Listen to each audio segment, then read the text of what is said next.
Gideon Jura, stoic, powerful, the embodiment of righteous justice in the multiverse. Born Kythian Iora, since he was a child, Gideon had always known what was right, what was important, what was good. We meet him at his youngest while he's in prison on Theros for stealing food for his friends and family in an impoverished district of Akros. With no reward and actively fighting against the Akroan military, Kythian and like-minded youths in his neighborhood become irregulars, fighters for the poor and destitute. Kythian's entire childhood is a fight, fighting for food, fighting against crime lords who harm his people, fighting against the military for trying to do those two things. He was recruited by Heliod himself to strike down Erebos' Titan, so he and his irregulars did just that. They destroyed Erebos' Titan, and if not for Kythian's arrogance, the story might have ended there, but Kythian was arrogant and tried to fight Erebos himself. In one fell swoop, Erebos annihilates all of Kythian's friends, leaving the young warrior alone thanks to his indestructibility aura.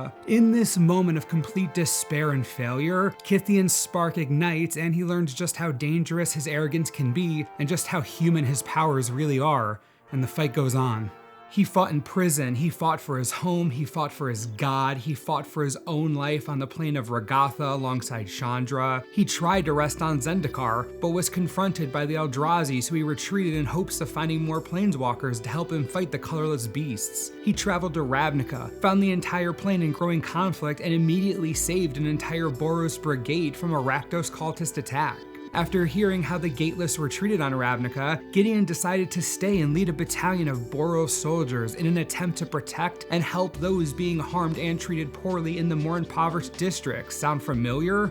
While Gideon did his best on Ravnica, he also had to do his best on Zendikar, the plane being eaten away by the Eldrazi. Gideon had always been a leader, and in this fight, despite being a foreigner and a stranger to those lands, he was able to ally the vampires Merfolk, a powerful group of wizards, and more to his cause. Gideon didn't have to be on Zendikar. He didn't have to fight alongside all of these Zendikari. He was free to travel wherever he wanted, do whatever he wanted. But some things never change, and throughout Gideon's entire life, he's always been this way: strong, righteous, honorable. He fights the Eldrazi, he forms the Gatewatch to protect the multiverse from the gravest threats to it.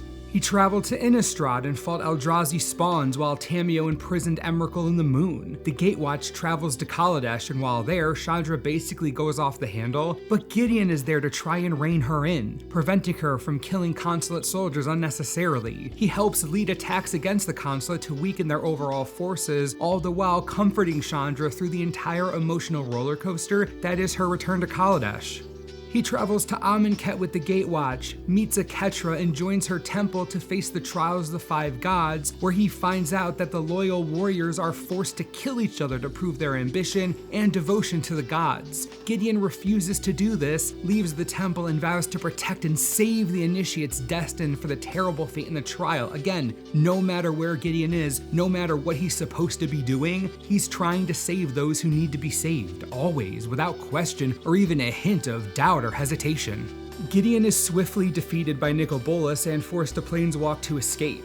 The Gatewatch goes to Dominaria. Liliana pleads with other members to help her defeat Belzenlok so she can realize her full power against Nicol Bolas. Everyone leaves except Gideon. Gideon stays with Liliana because he knows that they will need her power against the Elder Dragon God. Gideon helps Liliana put her brother to rest once and for all, then he joins the Weatherlight crew to defeat the Cabal and Belzenlok. Gideon finds the Black Blade, a weapon strong enough to kill the demon. Gideon basically falls into a fighting pit that he eventually gets himself out of, and then kills Belzenlok. All of this for Liliana and for the multiverse, for the greater good.